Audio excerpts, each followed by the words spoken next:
Vamos começar então o estudo dessa semana, capítulo 11, tópico 11, o egoísmo. Na semana passada, na leitura do Evangelho segundo o Espiritismo, nós falamos a respeito da lei do amor. Esse capítulo que trata do amar ao próximo como a si mesmo, que é a lei que Jesus veio exemplificar. Resumindo assim, os mandamentos da primeira revelação, que é a revelação mosaica, de falar amar a Deus sobre todas as coisas e amar ao próximo como a si mesmo. E depois de Jesus, essa lei de amor vira amai como eu vos amei. Vejam que essa é a transformação, o paradigma, que é o amor na prática. Se até então todos os missionários que vieram do alto para poder preparar o caminho do Evangelho de Jesus, falavam do amor pelo idealismo, Jesus vem vivenciar esse amor na prática. Nós não sabemos se ele foi o primeiro, mas é o que mais perfeitamente, digamos assim, trouxe a prática do amor, porque ele já era um Cristo planetário. Então, ou seja, ele já era um espírito acima de todas as hierarquias e daquilo que a gente considera como a lei de falibilidade. Quer dizer, ele não estava mais sujeito à lei de causa e efeito porque ele já não era mais falível, ele já não podia mais errar. A gente vê isso no Livro dos Espíritos, quando então vem a pergunta que trata a respeito da evolução.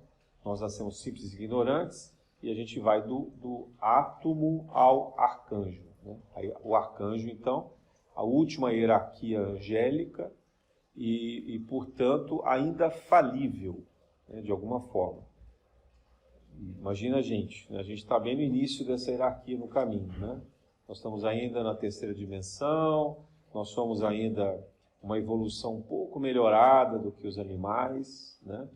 O estudo de Genon apontou que a gente tem apenas 7% de diferença de um DNA de uma mosca. Então, quando Emmanuel disse que nós estamos mais próximos dos vermes do que dos anjos, Emmanuel deve estar certo, né? Então, a gente ainda que está relativamente no início do processo evolutivo espiritual, recebeu aqui na Terra um Cristo, que é um Espírito divino, né, que ele e o Pai são um, é assim que Jesus se apresenta, eu e o Pai somos um, então ele já é divino, ele é o próprio médium de Deus, né, e pensa como Deus, age como Deus agiria. Então essa dimensão divina modifica a revelação do Evangelho, porque ele vive na prática aquilo que todos que antecederam a ele, seja entre os hebreus ou os indianos, os chineses, né, com Confúcio, Lao Tse, Zoroastro, Hermes Trismegisto e assim por diante. Todos os grandes missionários que vieram trazer a mensagem de amor para o planeta Terra, que antecederam Jesus, não conseguiram viver a plenitude desse amor, ainda que tivessem muito evoluído, porque Jesus já é Cristo e eles não eram. Então, essa diferença maravilhosa, essa oportunidade incrível, e que demonstra que Jesus não faz isso para agradar aqueles que estão no caminho, né? Ele é o pastor que resgata as ovelhas perdidas.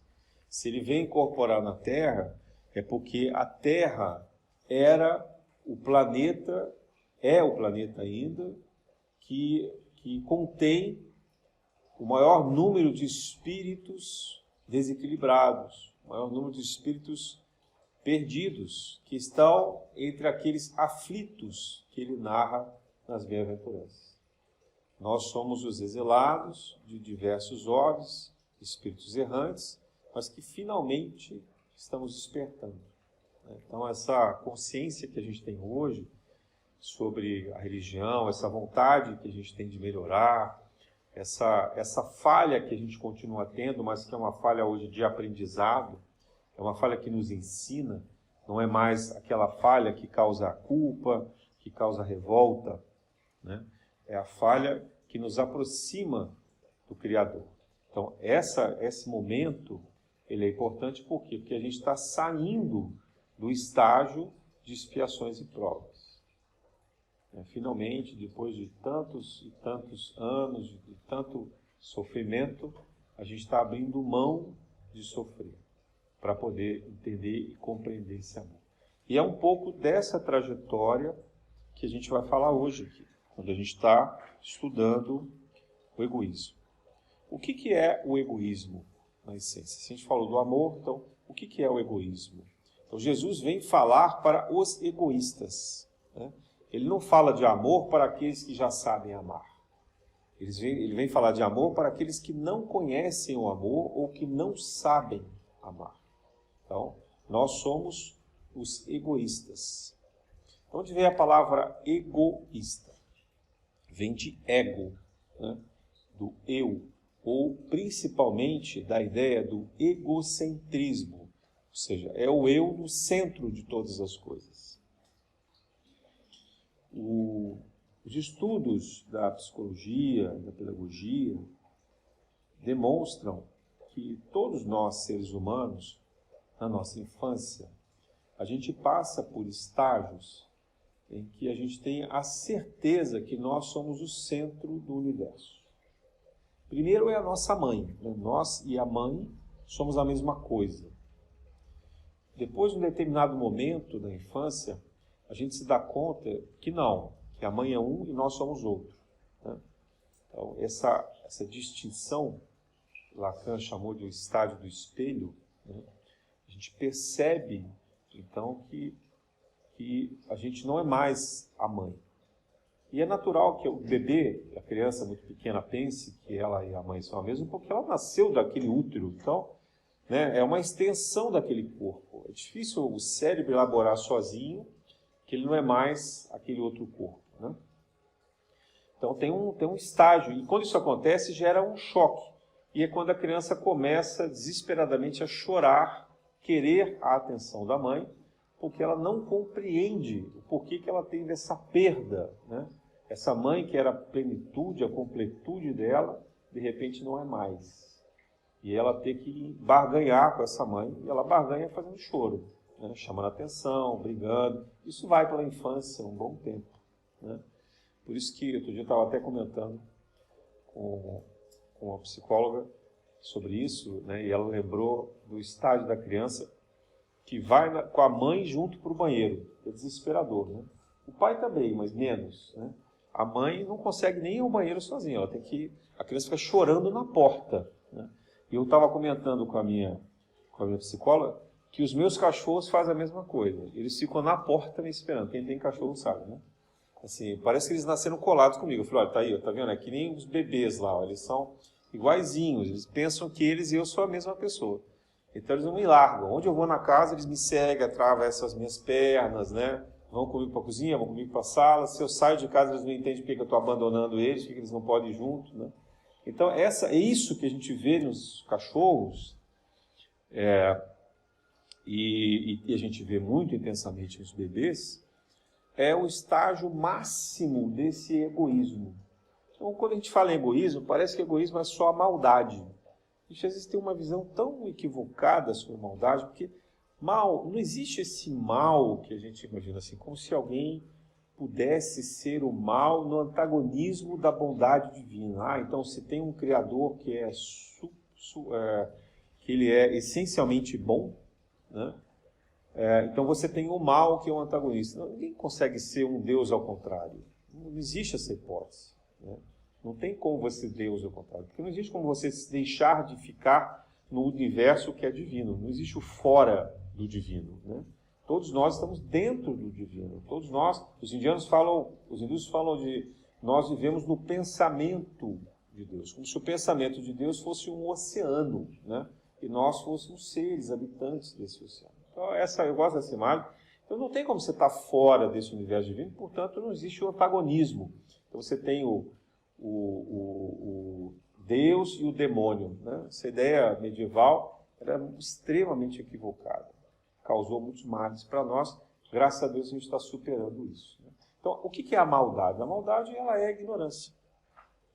Ela é o espírito ignorante. E quando a gente fala em ignorância, não é apenas a ignorância da inteligência, é também a ignorância moral. Quer dizer, o espírito que não tem a capacidade de compreensão e do despertamento de perceber que ele precisa aprender a lidar com o outro num grau de equivalência, de reciprocidade, de empatia, de compaixão. Ele precisa ser capaz de compartilhar a vida com igualdade, né? A gente fala muito isso nos discursos sociais, Revolução Francesa, liberdade, igualdade, fraternidade, mas porque isso é um despertamento do nosso momento histórico, né? Quando acontece a Revolução Francesa, alguém consegue traduzir em palavras aquilo que deve ser as nossas ações. Então a gente deve ser livre, mas essa liberdade tem um freio, ela tem um limite, que é a igualdade, então é a liberdade do outro, e que isso tudo, para não virar um conflito eterno, precisa da fraternidade, da solidariedade, da reciprocidade, né, do entendimento mútuo. Então é esse o conceito, que hoje, graças a Deus, se dissemina. Quer dizer, existe uma espécie de consenso mundial sobre a ética, de que o universo tem que caminhar para isso, ainda que a gente não saiba como. Mas pelo menos a gente sabe para onde a gente deve ir. Todo mundo que nasce, que cresce, é educado, de alguma maneira, seja onde for no planeta, já tem uma ideia de que ele tem a liberdade, mas ele precisa equalizar essa liberdade com a igualdade do outro, o direito do outro também é a liberdade, e isso para evitar um conflito eterno, ou a eliminação da própria humanidade, vai lá e aperta uma bomba atômica, destrói o planeta, você precisa ter a fraternidade, a solidariedade, a empatia, etc. Então, isso já é, depois de 2000 anos, já é uma verdade estabelecida, e é um alvo social, né, um alvo também religioso, de todos os grupamentos espirituais do planeta que buscam essa mesma lição. E isso, de alguma forma, resume assim a mensagem do Evangelho, a missão que nós temos do amar ao próximo como a si mesmo, que é chamada de a lei de ouro. Então, o egoísmo, ele não é exatamente o mal, né? O egoísmo, quando a gente vê essa criança, que ela é voltada para ela mesma, que ela é egocêntrica, você não vai dizer lá para o seu filho, sua filha, que ela é má. Não, meu filho é mau, porque ele só quer saber dele. É como se a criança tivesse condição de perceber que o tempo que ela consome da mãe, principalmente, é um tempo que a mãe fica desgastada, cansada, irritada, estressada, com sono, deprimida, né? Porque consome demais essa energia. A criança não tem condição dela pensar nisso. Ela só pensa nela mesma, ela quer comer. E ela não é só o comer, ela quer o prazer de estar com a mãe, né? Por isso que o amamentar é tão importante, porque isso proporciona, de fato, para o bebê a possibilidade de sentir a pele da mãe, sentir o movimento, a batida do coração, o carinho, a disponibilidade, o sugar dessa energia toda, né? Então, isso que o bebê faz, somos nós. Só transportar, porque a gente não deixa de fazer isso. Se a gente parar para pensar, a nossa vida, muitos de nós, a maioria, continua sugando, né? A gente deixa de sugar o peito da mãe e vai fazer isso na sociedade, né? Vai fazer isso com os outros. A gente quer do outro que nos alimente, que nos provenha, que nos dê os recursos, né? A própria noção de trabalho é uma dependência, né? Como se a gente estivesse fazendo ali uma transposição daquela relação com os pais. Então a gente vai buscar nesse outro, que é o chefe, que é o empregador, né? Ou que é o cliente, quem tem comércio, serviço, etc., essa relação de suprir as nossas necessidades, né? Dessa carência que a gente carrega. E a gente tenta, de todas as maneiras, se desviar de algum conceito de maldade, né? Claro que tem aqueles que deliberadamente fazem maldade, de alguma forma. Mas ainda assim, esse é o estágio de ignorância moral. Quer dizer, falta ali a consciência. Ele pode ser muito inteligente. A gente vê pessoas muito inteligentes que são extremamente cruéis, né? Mas essa crueldade, ela está associada à ignorância. Quer dizer, é um estágio de ignorância.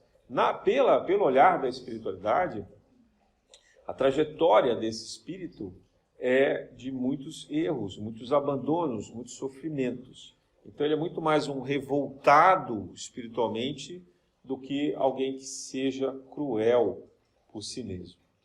Há uma passagem no livro Libertação, de André Luiz, que sempre me chamou muita atenção.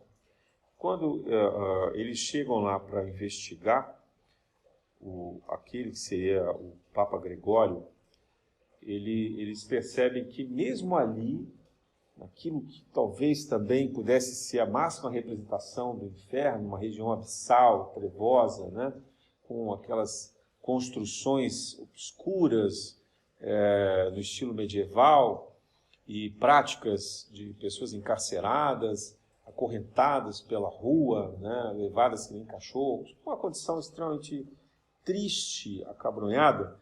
Esse cenário, o que o André Luiz percebe com o seu instrutor? Que há uma ética. Olha que coisa interessante. Há uma lei, né? Eles não podem praticar a maldade com um espírito que não mereça. Então, na verdade, os espíritos que são atraídos para ali são aqueles que sujeitos à lei de causa e efeito, em que precisariam ter um algoz, alguém que fizesse com eles o que eles fizeram na Terra, porque a consciência, a culpa, o remorso provocam neles essa necessidade imensa de que alguém se vingue neles pelo mal que eles cometeram. Então, eles são atraídos para ali e os espíritos que estão ali no comando do Papa Gregório apenas praticam essa maldade. Então, veja, mesmo na prática do mal, ainda assim há o limite dessa maldade pelo que a lei de causa e efeito determina.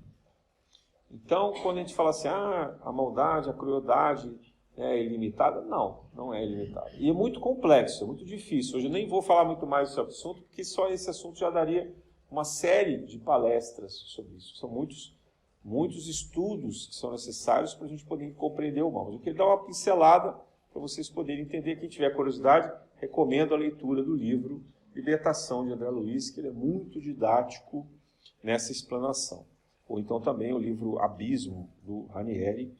E já falei aqui também uma vez, vou falar de novo, aquele livro Amor Além da Vida, aquele filme Amor Além da Vida, do Robin Williams, que ele trata da mulher suicida, também muito interessante, também muito explicador desses fenômenos abissais. Mas voltando ao egoísmo. Então, o egoísmo vem da palavra ego, demonstra essa fase primitiva do espírito, ligado a ele mesmo, com uma visão limitada da vida, da compreensão de como são os mecanismos celestiais, de como a vida precisa ser compartilhada, de como no fundo é a lei de amor que rege. Então, é como aquela criança, como aquele bebê, como aquele animal que se vê espelhado, o bebê espelhado na mãe e o animal espelhado no seu tutor, né, condicionado a buscar ali uma satisfação insaciável, né, um gozo insaciável, como diz a psicanálise. Então, no egoísmo, o que nós queremos? A gente quer que o outro nos faça feliz. Não é assim? A gente espera que o outro nos faça feliz. Então, ele diz assim, não, eu quero tanto ficar com você, meu amor, e eu vou fazer você feliz. Mentira, né? Assim, a gente quer que o outro faça a gente feliz. Na verdade, a gente se coloca à disposição do outro, e a gente até faz algumas coisas para o outro, mas a gente tem um interesse que o outro retribua essa atenção. Tanto que se o outro para de retribuir, a gente, né, também deixa de fazer e aí separa. Então você tem todos os fenômenos desses relacionamentos, todas as complexidades. Mas no fundo, é ainda um estágio egoísta nosso, porque é uma relação de troca. Então, no amor romântico, e no amor de amizade, os gregos dividem em 3 amores, né? O amor romântico, o amor de amizade e o amor ágape, que seria o amor divino. Eu falei semana passada que o amor de Jesus vai muito além disso, porque ele é o amor incondicional. Mas nessa visão tradicional, que a gente tem nessa divisão, que seria a amizade e o romance principalmente, é um amor egoísta. E eu diria que até o amor ágape, que os gregos falam, também é egoísta. Porque é aquela relação que a gente tem com Deus, assim, Deus, me dá isso, Deus, me socorre naquilo, Deus, ajuda nesse lugar, Deus, não sei o que, quer dizer. Então a pessoa não consegue fazer nada da vida dela sem ela pedir. Quando Deus não dá, imagina, quando ela pensa que Deus não ajudou, ela pensa que Deus não atendeu materialmente o que ela quer, ela se revolta com Deus. Tá, então Deus não existe, porque se Deus existisse, né, ele não ia deixar isso acontecer. Então é uma relação egoísta. Né? É o mesmo bebezinho dizendo assim, não, se minha mãe não amamentou agora, é porque ela é má.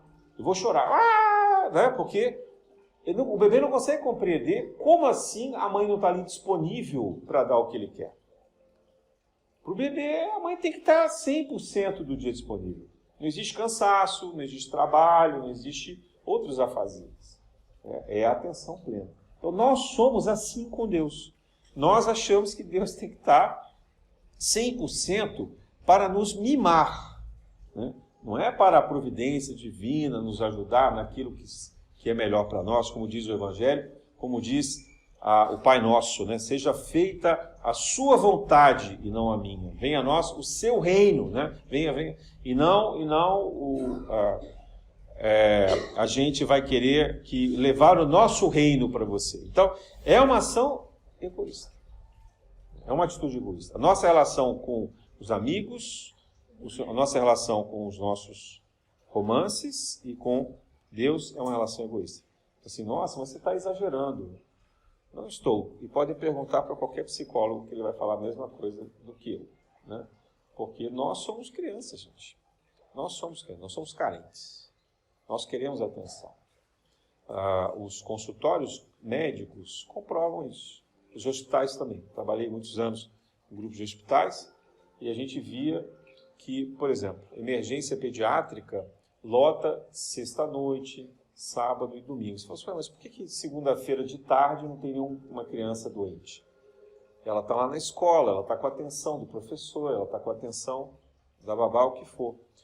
Ela, no final de semana, a criança percebendo a disponibilidade dos pais, ela dispara emocionalmente uma fraqueza, diminui a imunidade, provoca uma doença. Porque ela sabe, mas é esperta, sabe que se ela ficar doente, os pais vão ficar ali cuidadinhos, dando cuidadinho, fazendo, abraça, né, dá carinho, dá remédio. É uma forma da criança fazer. Nós somos iguais, né? Nós queremos essa atenção concentrada. Tem exceção? Claro que tem, gente. Né? Nós estamos já muito próximo da regeneração, tem muitas pessoas que já têm essa consciência e que conseguem ter relações equilibradas, que não sejam tão egoístas assim. Mas, de um modo geral, se a gente for fazer um mergulho na nossa consciência, nós estamos ainda muito centrados nessa visão egóica, nessa visão que é o eu que interessa. Né? É aquela fase da criança em que ela ganha um brinquedo e o coleguinha dela do lado ganha outro. Natal, Dia das Crianças, imagina assim. Aí o brinquedo que a criança ganhou, ela segura para ela, mas ela quer um outro também. E começa aquela briga do é meu, eu quero. Né? E se os pais não impõem limite, se eles não disciplinam, né? Vejam o papel do limite. O que é o limite que os pais colocam para a criança, senão o não que a gente aprende da vida? Né? A vida, o tempo inteiro está nos dizendo, olha, você não pode ter tudo o que você quer. Você tem que ter um limite. Porque se você tiver tudo que você quer, você vai se cansar disso, nunca vai se saciar, e você vai impedir que o outro também tenha. Então, é Deus, é a espiritualidade nos ensinando a gente como uma criança a fazer as coisas. Né? E ser feliz com aquele pouco, com aquela... Às vezes nem é pouco, né? Mas ser feliz com aquilo que está ali à sua disposição.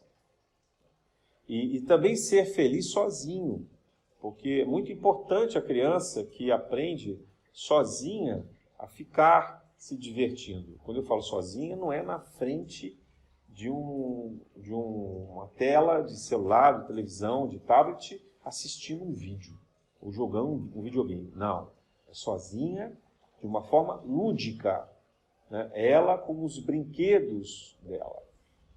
Ela criando uma narrativa, uma história com os seus brinquedos. Né? Seja para fazer um tipo de jogo, ou colocar amigos invisíveis, ou parentes, e assim por diante. Então, ela precisa viver o drama teatral de uma maneira livre e espontânea com ela mesma. E isso é raro, infelizmente cada vez é mais raro. A criança não tem nem lugar em casa mais para fazer isso. Né? Esse lugar dela em casa não é mais um lugar dela. É muito difícil alguém que tenha um quarto de bagunça. Né? Ela acaba vivendo um cantinho da sala, um cantinho do quarto dela, e já está com tanta coisa que chama atenção, que distrai. Depois os pais não sabem por que os filhos às vezes têm TDA ou tantos tipos de doença, porque eles também não conseguem se concentrar. A gente não tem um processo de educação do silêncio, de educação do domínio desse eu. Então a gente está um eu perdido no mundo, um eu que não se encaixa, que não encontra lugar. Então olha que paradigma, que contraste isso, né? De um lado você está numa fase egoísta, egocêntrica, mas por outro lado você não consegue conviver com você mesmo. Você não consegue encaixar o seu eu. Você não consegue se achar. E se você não se acha, se você não consegue viver o seu eu, se você não consegue ter essa identidade, a satisfação de você com você mesmo, o que você vai fazer? Você sai buscando o outro desesperadamente. Porque se você não se sacia, você vai atrás de alguém que sacie você. É uma espécie de vampirismo que a gente faz. Então, compreender a ideia do egoísmo é um processo de autocompreensão. E não há como a gente viver o amor sem compreender essa dependência do egoísmo. E se fala muito também, em torno do egoísmo, de outros sentimentos e outras sensações, como o orgulho, a vaidade, né, e a avareza, e todos aqueles 7 pecados capitais lá. Eles, no fundo, eles derivam dessa ideia de egoísmo. Porque nós estamos tão centrados em nós mesmos, em satisfazer as próprias vontades, nem centrados em nós. Porque centrar em si mesmo é muito bom. Mas quando você está centrado em satisfazer as suas vontades, com essa criança que eu falei, então isso não permite que se tenha uma clareza do mundo. E algumas vezes não basta a reflexão, a autorreflexão. Não adianta, algumas vezes, que alguém te ensine como isso deve ser. Isso tem que ser vivenciado pelo exemplo. Então, olha que processo crônico da humanidade. Vamos imaginar que acaba de nascer uma criança. E ela está numa família em que os pais também são desequilibrados. Os pais também são muito egoístas. Qual é o exemplo que essa criança tem em casa de vida? Porque os pais não vão dar para ela uma aula de psicologia sobre o que é o egoísmo, a origem da palavra egoísmo, o que é egocentrismo. Né? Ninguém faz isso com o bebê. Então, o que se faz? É a prática, é o exemplo. A criança aprende olhando para a gente. Vocês já repararam no quanto uma criança observa os pais? O quanto ela está o tempo inteiro atenta nas atitudes dos pais, e quanto ela sabe muito mais da gente do que a gente imagina. Ela percebe tudo, ela ouve tudo, né? Ela sabe de tudo. Então, essa condição de uma criança num ambiente de pais extremamente egoístas leva essa criança a pensar o quê? Bom, se meus pais são egocêntricos, se eles só estão procurando a própria satisfação, é assim que é bom. E é assim que eu vou fazer da minha vida. Essa é a lição que eles aprendem. E, consequentemente, eles vão fazer a mesma coisa, e quando os filhos deles nascerem, vão continuar fazendo. Então, no meio dessa trajetória, alguém tem que ter um estalo, tem que ter um despertamento, alguém tem que encontrar a luz. E é isso que a espiritualidade tenta fazer. Quando ela envia para a gente os missionários, né? Quando ela revela para a gente as lições. Porque através do estudo do Espiritismo, por exemplo, imagina que seja já uma criança com 7 anos, de 7 para 10 anos, começa a ser educada na escola. Então ela começa a aprender a ler, com 6 anos ela aprendeu a ler, escrever. Com 8 anos para 10 ela começa a aprender a ler algumas historinhas sozinha, né? Então, com isso, você já pode desenvolver nessa criança uma noção de espiritualidade que ela própria interprete, né? E antes disso, o que você pode fazer é contar histórias. Então, esse processo de contar histórias, de ler histórias, de ganhar conhecimento, provoca um despertamento sobre o egoísmo. Porque pode ser que, em algum momento, essa criança observe os pais e diga assim, caramba, meus pais são muito egocêntricos. Eles só querem a satisfação deles mesmos. Mas eu olho em volta, vejo um professor, vejo um amigo, né, um colega, vejo alguém da família que age diferente. Que não é assim, tão alucinado em querer se satisfazer, olhar para o outro, só tirando do outro energia, sugando. Aquilo começa a provocar uma reflexão nessa criança. E isso acontece com a gente também. Quanto mais velho a gente vai ficando, maior a chance dessa compreensão, porque a experiência da vida também nos facilita. Mas tem um limite para isso, né? Para que a gente tenha forças de mudar. Porque depois a gente se acostuma, a gente se acomoda. A gente não fala assim, é tão difícil mudar um hábito. Quanto mais velho a gente vai ficando, muito mais difícil você mudar um hábito, né? Não é que seja impossível, mas é mais difícil do que quando você é jovem. Não adianta pensar em querer fazer regime depois que você já está com 50 anos. Você passou a vida inteira comendo exageradamente, falando das condições que são de vontade, não das condições biológicas ou patológicas, etc. Né? Mas uma pessoa que simplesmente seja um guloso, né? Então, nessa condição de guloso, passou a vida inteira. Aí, aos 50 anos, imagina o sacrifício dessa pessoa, 50 anos, para ter que mudar, as próprias células se revoltam, o próprio organismo, o cérebro não entende. Fala assim, peraí, seu comando era que eu comesse, e agora de repente você para? Né? É todo um processo orgânico complexo de fazer essa mudança. Então o ideal é na criança. Rudolf Steiner disse que o ideal é que você faça antes dos 7 anos. Toda mudança espiritual e de virtudes que se quer desenvolver, que se faça antes dos 7, se fortaleça dos 7 aos 14, e que se dê o comando de disciplina e exemplo de 14 aos 21. Porque aí, esse adulto que vai estar florescendo, ele vai estar fortalecido, né, dessa determinação de agir de uma forma virtuosa. Então, que é o processo de educação desse ser que volta a se reencarnar e se consolida na Terra. Mas assim, infelizmente, não é exatamente o que a gente aprendeu e não é exatamente o que a gente faz com os nossos filhos. Está na hora de fazer, mas não é exatamente o que a gente faz. Então, nesse meio tempo, resta-nos o quê? O despertamento ao longo do caminho. O despertamento pode se dar através do exemplo daqueles que estão ao nosso lado. Então, são também os vários espíritos missionários que reencarnam nas famílias, né? Toda família tem um espírito um pouquinho mais evoluído e que ele vem para ser aquele espírito amoroso, acolhedor, né, que diminui os conflitos, que faz todo o trabalho de transformar aquela família num ambiente amoroso, fraterno, né, é aquele espírito que promove, de fato, a união da família e não a separação, a briga, a discórdia. Então, um exemplo faz toda a diferença. Quando não é na própria família, a gente encontra isso na escola, na vizinhança, no ciclo de amizades, a gente encontra isso no trabalho, ou então encontra também nas relações amorosas e assim por diante. E quando não tem ninguém, talvez você consiga encontrar nos animais, porque os animais e a natureza também nos ensinam muito. Então, a informação está dada, a informação está aí. Ela está na natureza, ela está no nosso redor, ela está ao nosso alcance. Então essa é a primeira forma, é você observar o exemplo. A segunda forma é pela autorreflexão, pelo conhecimento.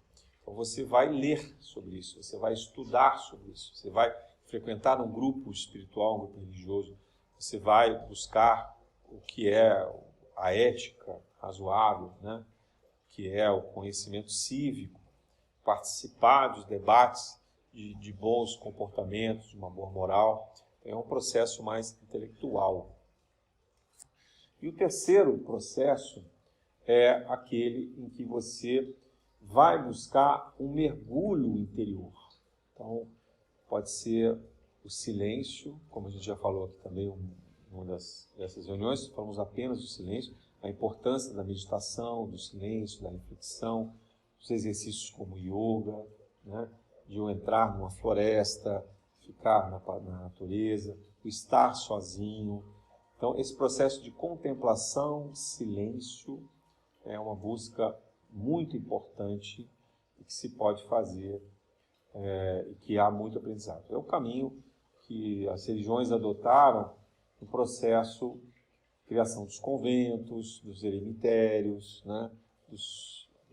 Das pessoas que resolvem viver na floresta e assim por diante. Não precisa chegar nesse extremo, mas essa prática, quando moderada, quando bem equilibrada, é de extrema importância.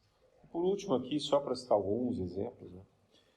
O processo psicoterapêutico.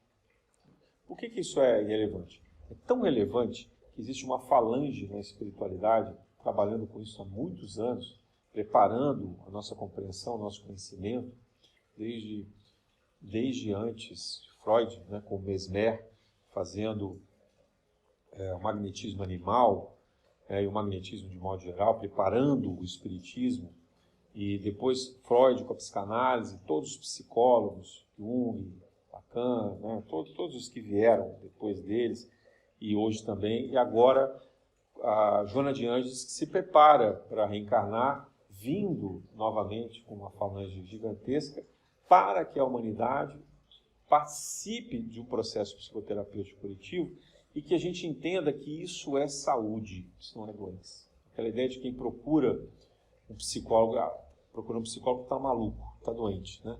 Completamente equivocada. Então, ir a um psicólogo, ter um processo de análise, processo de psicanálise, né, o processo de terapia analítica, é fundamental. Porque isso produz o quê? Um autoconhecimento profundo. Profundo. Então não é assim, não, eu não preciso de psicólogo porque eu já me conheço, já sei me tratar. Não é dessa camada que a gente está falando.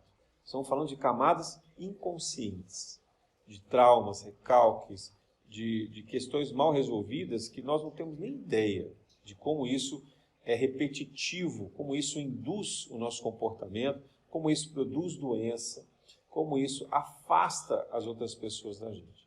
Então, esse processo dinâmico psicoterapêutico, ele tem que se tornar uma prática corriqueira da sociedade, mais do que ir ao médico. Ele tem que ser algo incorporado por nós, né?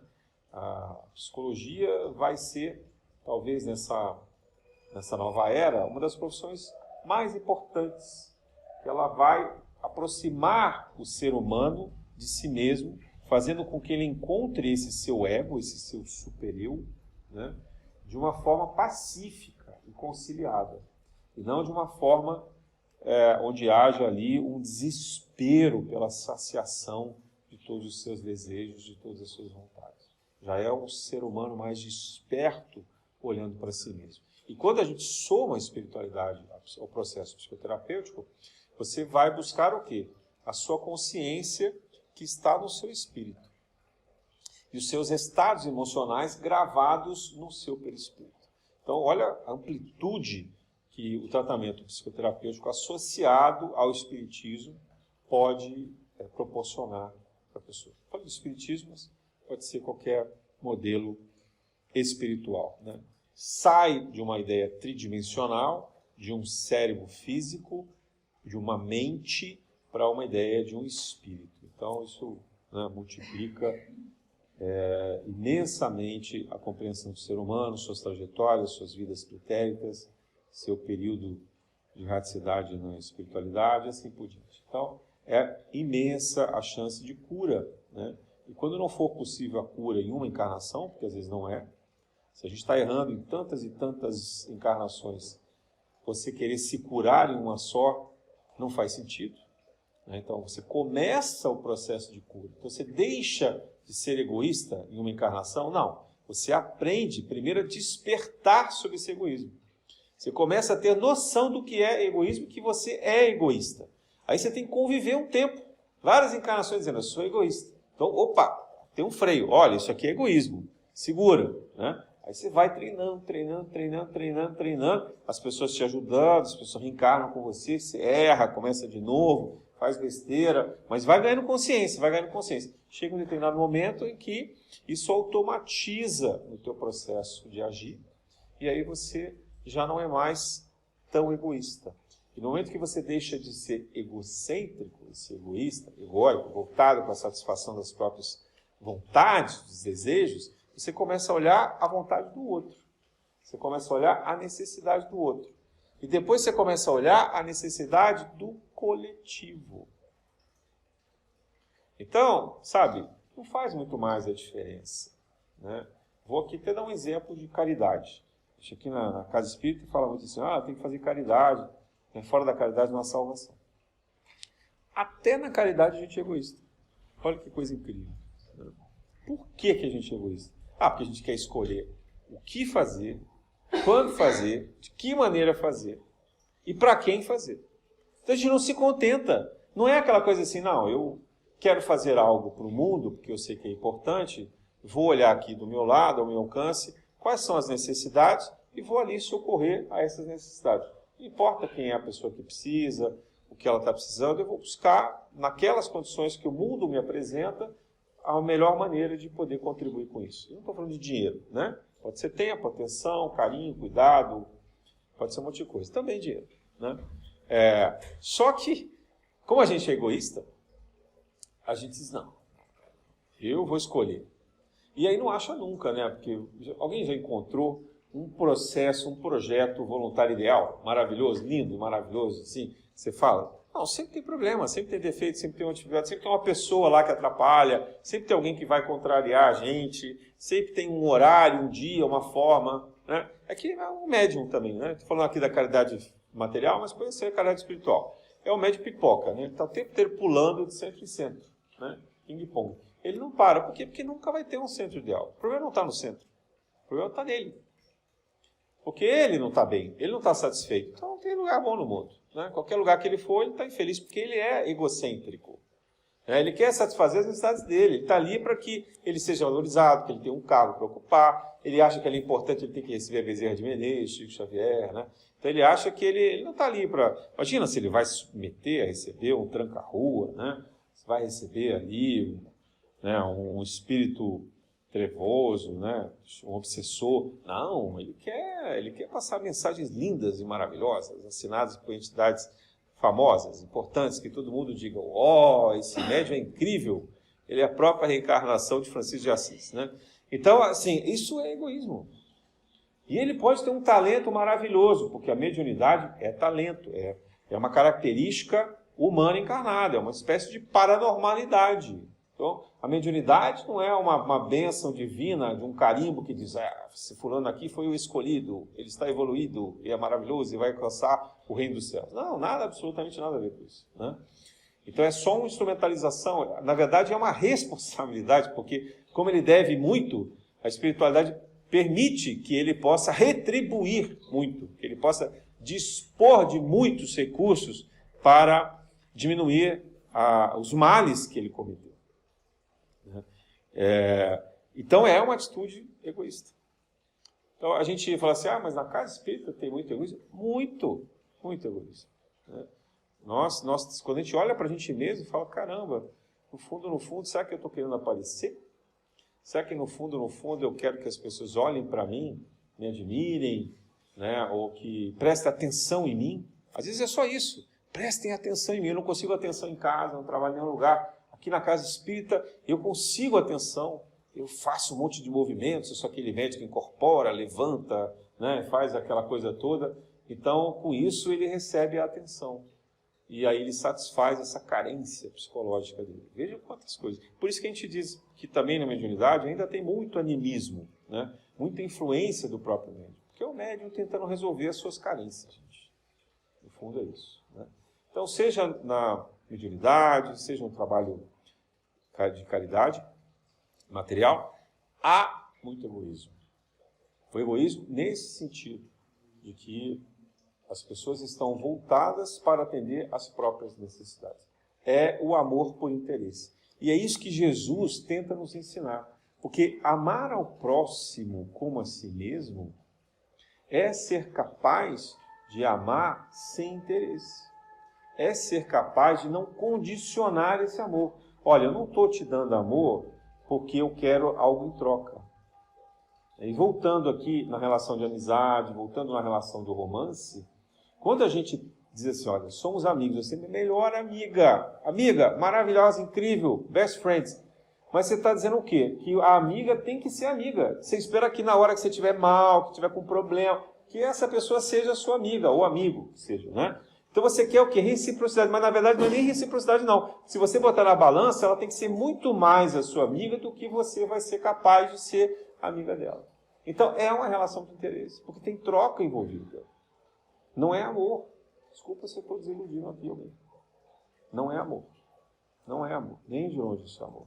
Né? Isso é uma relação de troca. Isso é uma relação de interesse. Equilibrada, civilizada, mas é uma relação de interesse. Eu quero muito o outro. Ah, não, você tem que me dar atenção. Eu te mandei a mensagem, como assim? Passaram 3 segundos e você não respondeu. Né?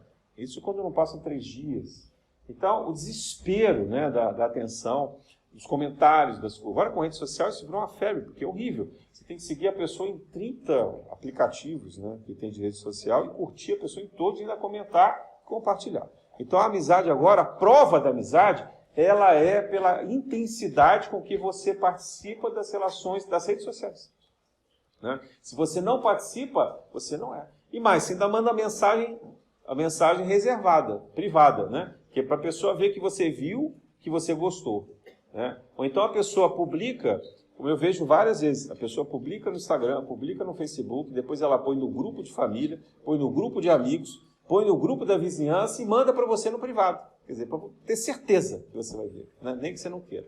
Então você tem 20 reproduções do mesmo texto. E o que é isso? É a carência. Né? Não é a mensagem. Não é a mensagem. Não é a mensagem. Mas a gente tem que ter clareza disso. A gente tem que ter essa consciência. A gente precisa aprender a entender que é a carência. Porque quando a gente percebe a carência, tudo bem. Fala assim, eu estou carente. Vou resolver isso de outra maneira. Eu vou buscar essa carência com as pessoas que podem me dar carinho. Quem são as pessoas que podem me dar atenção? Nem o carinho, atenção. São os mais necessitados, são os aflitos, são os desesperados. Eles estão doidos para que alguém vá lá e fale com eles. Para que alguém se dedique a eles. Para que alguém tenha tempo de falar com eles. Tem um monte de gente no hospital desesperado esperando visita. Tem um monte de gente no asilo esperada, os filhos, os parentes, ninguém se lembra deles, amigos. Um monte de idoso abandonado. Às vezes já morreram todos em torno e não tem mais ninguém. Ele está desesperado por alguém. Vai, ao invés de você ficar publicando coisa em rede social, perder tempo, vá visitar um idoso. Vai conversar com ele. Eu garanto que você vai receber não apenas atenção, como muito carinho. Muito mais do que você imagina. Vai procurar as pessoas que precisam, nos presídios, nas ruas, nos orfanatos, aonde for. Porque necessidade nesse mundo é o que não falta. Carência nesse mundo é o que não falta. Então, quem está carente de atenção, que quer atenção, basta se dirigir a quem precisa de atenção. E não distrair outras pessoas que estejam tentando por elas mesmas também vencerem as próprias carências com algum processo de equilíbrio. E a gente cria esses círculos egoístas. Porque agora não é mais um egoísmo simples. É um egoísmo complexo. A gente criou sociedades de egoísmo. Os núcleos de egoísmo. Então a gente tem um grupo inteiro que está fascinado. Está completamente dominado por essa circunstância egoísta. De tentar um valorizar o outro, engrandecer. E fica uma falsa batalha. Fica uma falsa guerra, porque ninguém melhora, ninguém se modifica, ninguém se transforma, porque não há verdade estabelecida nessa comunicação de interesses. Então a gente está falando aqui de grupos completamente entorpecidos na sociedade, que é o momento que a gente vive. Né? Quando se diz assim, 5%, 7% da humanidade apenas está desperta, claro, porque precisa de estatística, gente, é só olhar para o lado e ver. Nós estamos adormecidos, nós somos máquinas, né?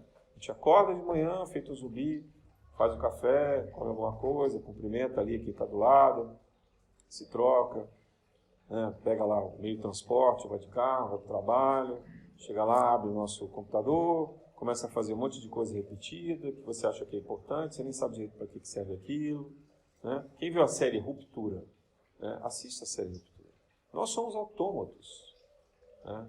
Nós somos autômatos, infelizmente. Vivemos num mundo de completa ilusão a respeito de nós mesmos. Isso é egoísmo. Só que é um egoísmo coletivo, normalizado, validado. E quando alguém pensa fora da caixa, é cancelado, porque esse cara não pode. Não, esse cara não está fazendo a coisa direito. Né? Por detrás dessa ideia do politicamente correto, há um processo intenso de dominação da humanidade, tentando escravizar a humanidade. Isso é uma guerra espiritual. Isso é uma dominação. Né? Aí a gente está tolerando, está achando que é bom. Todas as crenças que nós temos, na forma como a gente se alimenta, que isso é saudável, na forma como a gente pratica ginástica também de uma maneira tão viciada. Né? Hoje eu fui levar, antes de vir para cá, um pouco antes, os meus cachorros para a lagoa, eu sempre levo eles para passear, e aí vi assim, um grupo de pessoas, de corredores, pessoas de todas as idades, tinham jovens e tinham pessoas mais velhas correndo. E em todos eles, eu contei umas 20 pessoas, em todos eles, eu só vi tristeza. Não havia ninguém feliz correndo. Não tinha ninguém que eu percebesse uma alegria genuína de estar ali fazendo aquele exercício. E aí eu pergunto, de que vale isso? Todas as pessoas com fones de ouvido, ou seja, não estavam atentos ao barulho do que estava acontecendo em volta.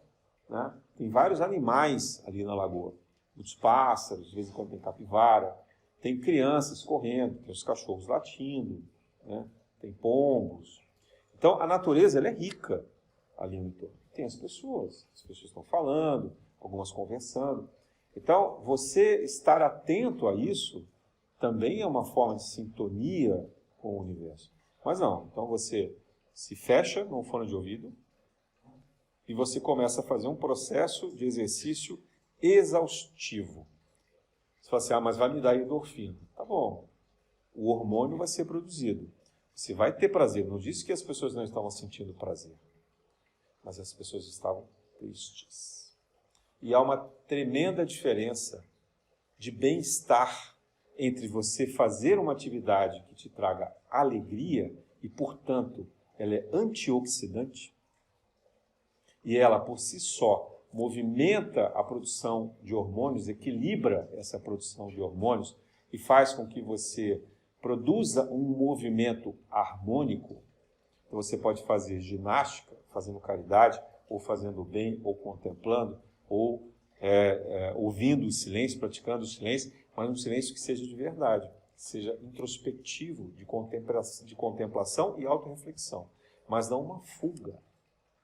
Então, essa sociedade que a gente vive hoje é uma sociedade de fuga. Fuga desse grupo coletivo egoísta, egocêntrico. Até porque essa ginástica que se volta apenas para o embelezamento, que é uma ginástica que o que ela entrega é apenas você se olhar no espelho e se sentir mais magro, se sentir mais forte, né? Se sentir mais parecido com alguém que você admira, que você acha que é uma referência, né? Ou se sentir mais magro, o que for. Isso é o eu sentindo, né? É o ego. Entende? É uma satisfação do ego. É aquele bebê buscando o seio da mãe para se alimentar. Então, é o gozo que nós estamos atrás. Isso é egóico, isso é atrasado, isso é limitado. Como é que a gente pode falar de amor? Como é que a gente pode procurar superar essa terceira dimensão, que é uma dimensão maia, uma dimensão de ilusão, uma dimensão de de prazeres e satisfações se a gente não tem a consciência da dependência total que nós estamos diante dos próprios desejos, das próprias vontades. Estou citando exemplos, falei da corrida, pode ser qualquer coisa. Tem gente que se satisfaz dessa maneira e foge pelo trabalho, são os workaholics. Eu fiz isso durante muito tempo na minha vida. Né? Tem gente que foge pela leitura, o cara é fascinado, intelectual, maluco, gosta de ficar, só faz isso, só pensa nisso, um cientista, o que for, todas as áreas de conhecimento, todas as maneiras de agir, a gente pode ficar egoísta, não há nada. Até aquele, de novo, que aparentemente tem uma vida sadia, né, que pode optar por coisas boas, esse também é egocêntrico. Esse também é doente no seu processo evolutivo. Né? Por quê? Porque ele está num jogo de interesse. Ele procura alguém que possa lhe retribuir. Né? Então você faz parte de uma rede de amizades que, no fundo, as pessoas te procuram porque elas querem que você entregue para elas alguma coisa. Senão elas não se lembram de você, nem sabem que você existe. Um outro exemplo muito triste a respeito do próprio egoísmo é o luto. Também foi um exemplo que a minha terapeuta acabou mencionando comigo. Quando morre alguém da nossa proximidade, da nossa intimidade, será que a gente fica triste de verdade? Porque essa pessoa pode estar sofrendo. Eu não estou falando do processo de dor antes do desencarne. Assim, a pessoa desencarnou. Será que a gente fica triste porque a gente está preocupado com ela, com o processo dela, dessa morte, desse desencarne, e o que vai acontecer, etc., ou porque essa pessoa deixou de dar para a gente o que ela dava? Será que esse luto, no fundo, também não é um egoísmo, dessa forma como a gente encara essa dor, esse sofrimento? Porque a gente sente falta daquela pessoa, do que ela nos saciava, do que ela nos preenchia, do que ela nos oferecia, do que ela representava para nós. Então veja, sou eu no centro desse universo, sentindo falta de alguém que fazia por mim, que era por mim, que estava ali por mim. Então não sou eu no centro desse universo, olhando por alguém que está num processo novo de transformação. Né? Até porque se eu tenho fé, e eu acredito na vida após a morte, eu preciso ter confiança de que esse processo desse espírito será amparado.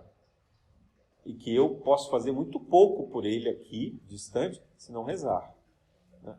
Então, o processo de luto é o bebê que ficou órfão, a criança que ficou órfã. De repente, a mãe desaparece. Então, ele é egocêntrico.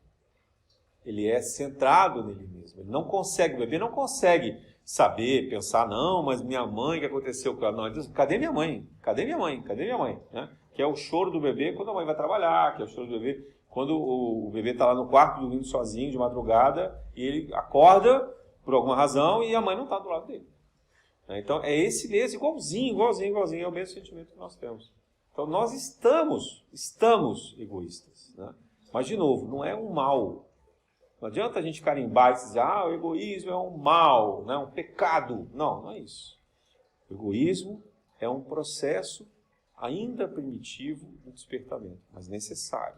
Porque também, se a gente não passa pelo egoísmo, a gente não desperta para a nossa identidade. Falei rapidamente isso aqui outro dia.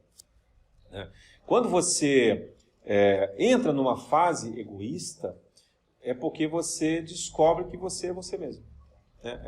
A ideia do Descartes, penso, logo existo. Cogito ergo sum. Então você finalmente, você se dá conta de que você é você. E que você tem um monte de coisas, além do seu nome, que te classificam, que te identificam, que tornam você você. Né? Não é só o físico, a cor, o sexo, o gênero sexual, a forma que você herdou, né, fisiológica dos seus pais. Não, é o seu hábito, são as suas convicções, as suas vontades, as suas práticas. Né? É tudo que está inserido em você como cultura, como conhecimento e tudo mais. Né? Então, a sua trajetória que faz você. Esse seu grande eu, esse seu super eu, é que começa a te definir. Os animais não têm essa consciência. Eles não sabem criar essa identidade do eu. Tá? Comprovado pela ciência que isso só existe, pelo menos nos níveis de conhecimento que nós detemos, que só apenas o ser hominal é capaz dessa característica, né, de ter a consciência da individualidade. E pela espiritualidade também, a gente sabe que há um processo de alma grupo que vai se diminuindo, né, um grande grupo que vai se diminuindo, e quando chega, por exemplo, no animal doméstico, ele tem alma dupla e que, em determinado momento, essa alma, então, se individualiza.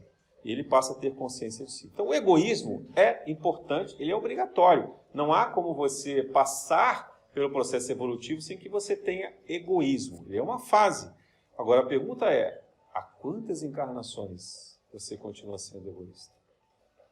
E de que maneira e com qual intensidade? E para onde isto está te levando? Para onde isso está levando a humanidade?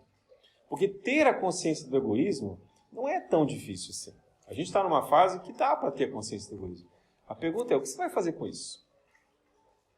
Então, o que eu estou dizendo para todo mundo aqui? Ó, nós somos egoístas, ok? A partir de hoje, ninguém pode dizer que não é mais egoísta. Que pena que vocês vieram para cá, porque já não vão poder usar mais esse argumento quando desencarnarem. Porque a consciência vai dizer, o Lino falou para mim que eu sou egoísta. Não posso mais alegar minha ignorância, né?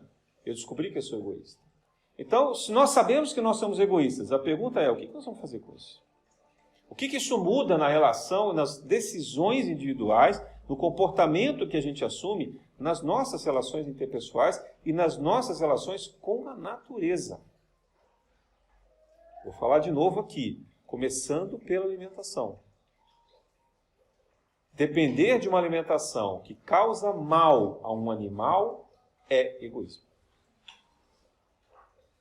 Se a gente não começa a caminhar para o vegetarianismo, o veganismo, nós continuamos sendo egoístas. E na ideia do veganismo, não apenas da alimentação, mas do comportamento, das escolhas, né?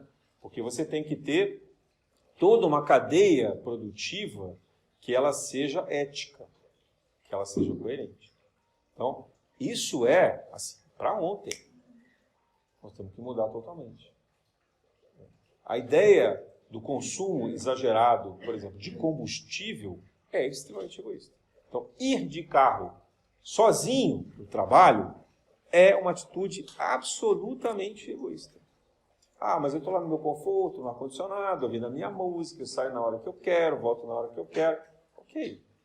Mas o quanto você está produzindo de poluição, quanto você está ocupando de espaço, gerando desconforto, e quanto foi necessário se gastar e se poluir e se contaminar e se criar conflitos para a produção daquele automóvel. Então, veja, o automóvel não tem nenhum problema. Mas a maneira como se usa esse automóvel tem muitos problemas. Muitos. Então, o mal, possivelmente, ele vai acabar acontecendo porque você precisa de um transporte, no mínimo, público, que vai gerar poluição também.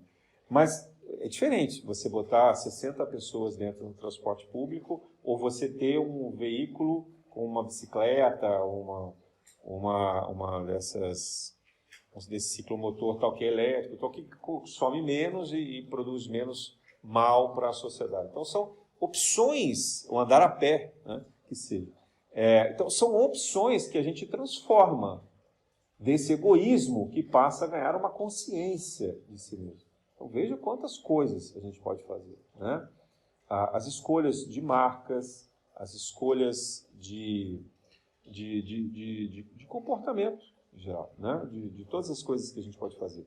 Onde a gente vive, por exemplo, reciclar o lixo, né? Aliás, o reciclar o lixo pode até ser uma ilusão, que a gente não tem certeza de qual é a destinação que se dá a esse lixo. Também é um ponto, né?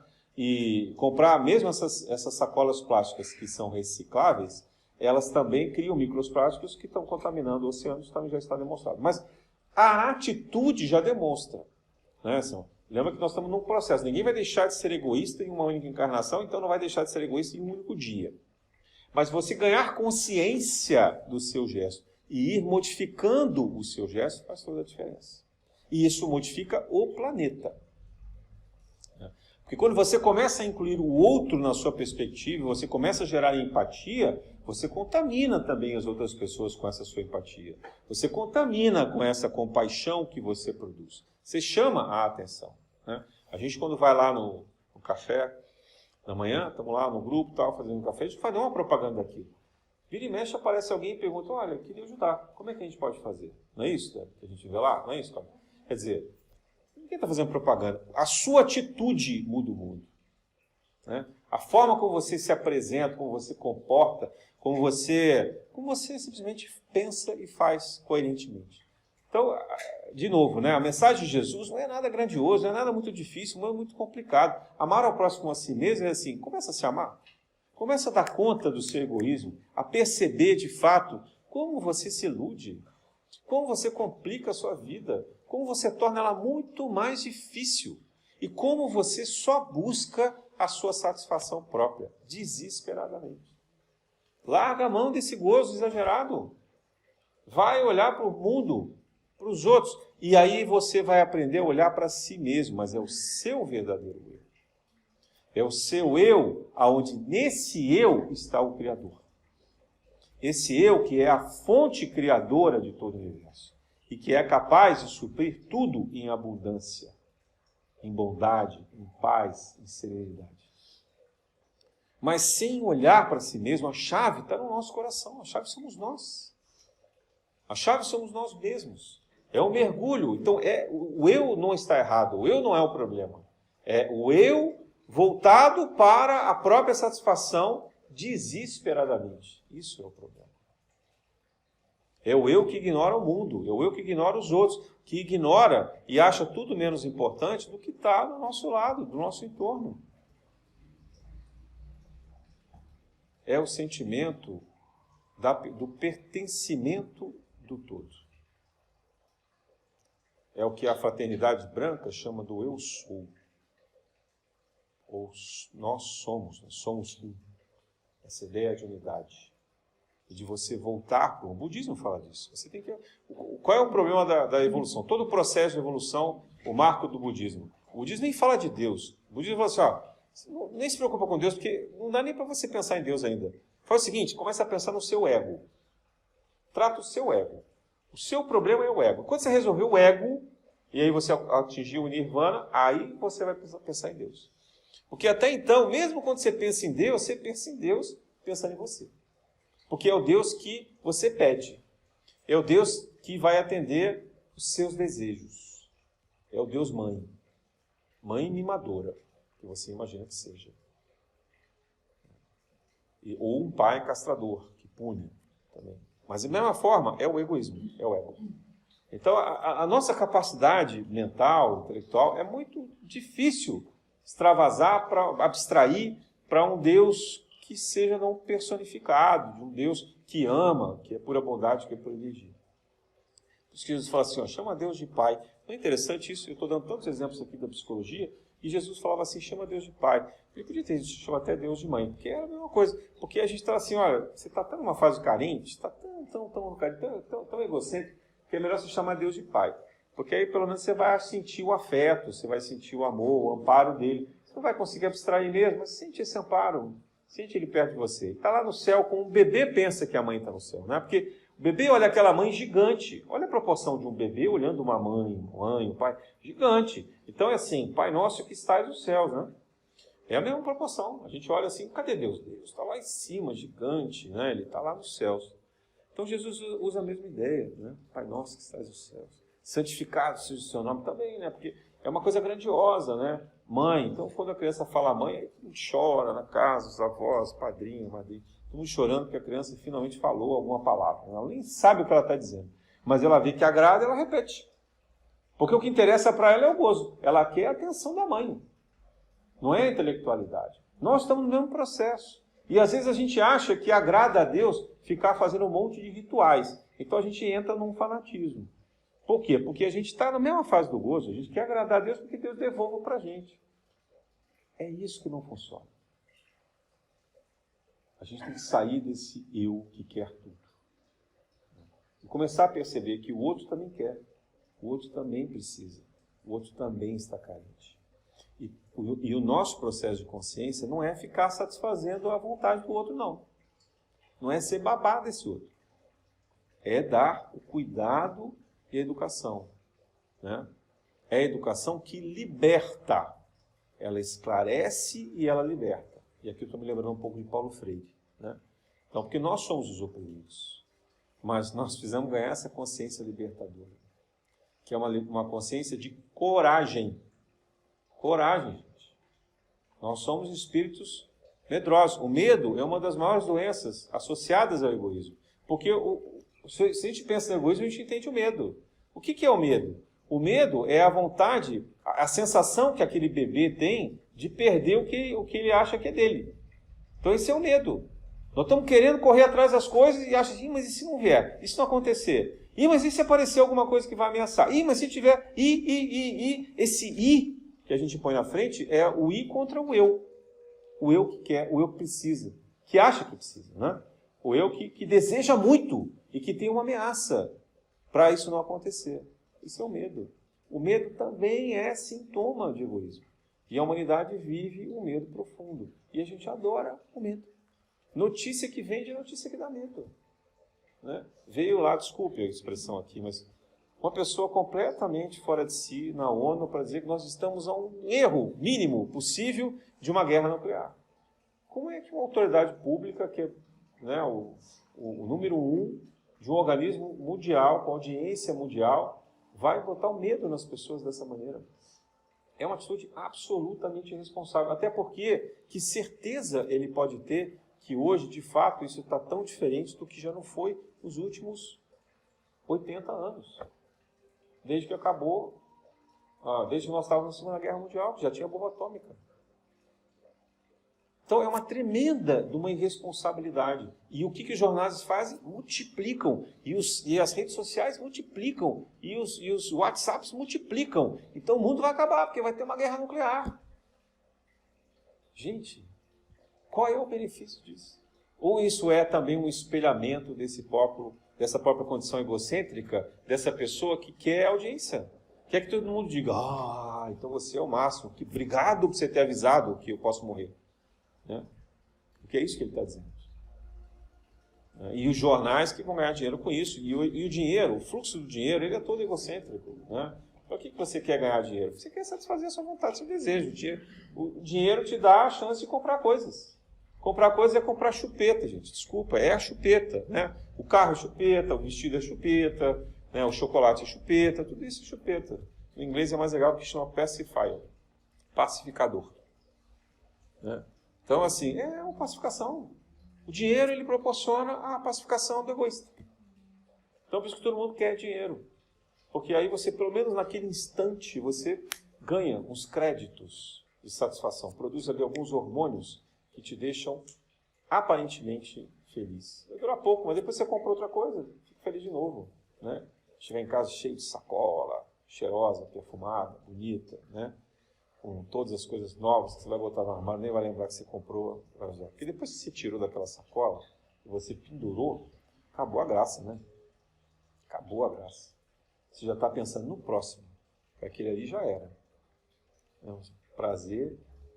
Você pode ganhar um prazer de novo quando você usar. E alguém dizer, roupa nova, hein? Que bonito, parabéns. Pronto, durou também alguns segundos. Depois já vou dizer, você já está repetindo roupa, né? Você não é aquela blusa que você estava usando semana passada?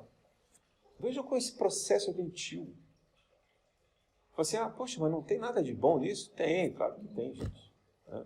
Mas é importante você ter consciência disso. E usar isso com essa consciência. Ok, ter prazer. Ok, é ótimo ter prazer. A vida, Deus nos ofereceu o prazer. Nós somos pessoas que fomos beneficiadas por essa relação de prazer, de satisfação, de gozo que a vida nos proporciona. Mas ser dependente desse gozo, inconscientemente, sendo dominado, levado por essa circunstância, sem poder decidir, sem livre-arbítrio, sem exigir, de fato, de nós mesmos a condição de livre-arbítrio. Muito bem, acho que eu já me excedi, falei demais sobre egoísmo. É um tema que nós todos devemos refletir, ter consciência, para que possamos despertar para essa lei de amor e que a gente possa finalmente alcançar essa alteridade, esse altruísmo, que é olhar o outro, o nosso alter, né?